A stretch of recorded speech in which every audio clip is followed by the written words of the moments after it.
maanta annagoo ka kooban runtii dhalinyaro deegaanka Gurceel ah oo isugu jirta aqoon-yahaniintii ganacsatadii iyo waliba dadkii cuqulada magaalada qayb kamid ah waxaan runtii soo booqanay meelo ay hawl muhiim ah ka wadeen maalmaha dambe maamulka cusub ee degmada Gurceel ujeedkana wuxuu ahaa runtii inaan indhan ku sameeyno bal wax qabadka ay bilaabeen maamulka iyo waliba inaan tala bixin ka siino hadii ay jiraan runtii wax ka qaldamay iyo inaan ugu hambaleyno wax qabadka ay bilaabeen alxamdulillah runtii waxaan u muuqdaa waxaan imaanay ugu horeyntii Faagan oo runtii aad ogtihiin in magaalada Gurceel biyo aad u fara badan ay soo galaan xal ugu dambeysay magaalada biyo badan ay imaaday runtiina mar hore ay ahayd in shaqadan la qabto laakiin waxaan uga mahad celinaynaa runtii maamulka degmada Gurceel cusub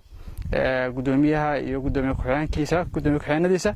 iyo dhammaan maamulka waxaan leenahay runtii shaqo fiican baad qabateen biyuhu markii saan oo kale loo celsho oo magaalada banaankeeda lagu celiyo laba faa'iido way leeyihiin faa'iido koowaad waxay tahay markii Faagan oo kale biyaha runtii lagu celiyo waxa ka faa'iideysan kara dadka deegaanka ka faa'iideysan kara ayagoo qaybo kala duwan uga faa'iideysanaya waxay ka samaysan karaan Faagan gaarkiisa beero ay ka tabca karaan way ku waraabsan karaan waxay u isticmaali karaan cabitaanadii iyo maxaa la dhahaa qaabkii kale oo qaab nololeedkii kale isticmaali jireen biyo isticmaali karaan faa'iido kale waxay noqon kartaa magaaladii oo biyo markay galaan runtii nadaafad darro tiro badan iyo maxaa la dhahaa qasaaro isugu jiro gurihii iyo dukaamadii inta bay geysan jireen taasna inuu yaraaday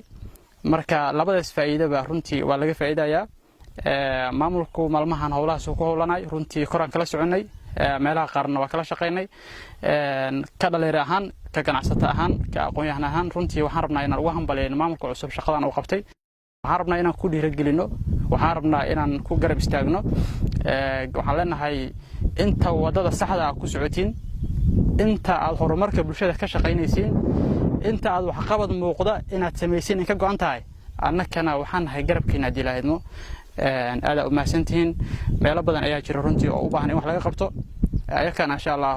reportkooda ayaan la soo wadaagi doonaa maamulka cusub mar kale waxaan rabaa inaan raado hambalyo shaqadan halkiina ka sii wada annagana garabkiina ayaan nahay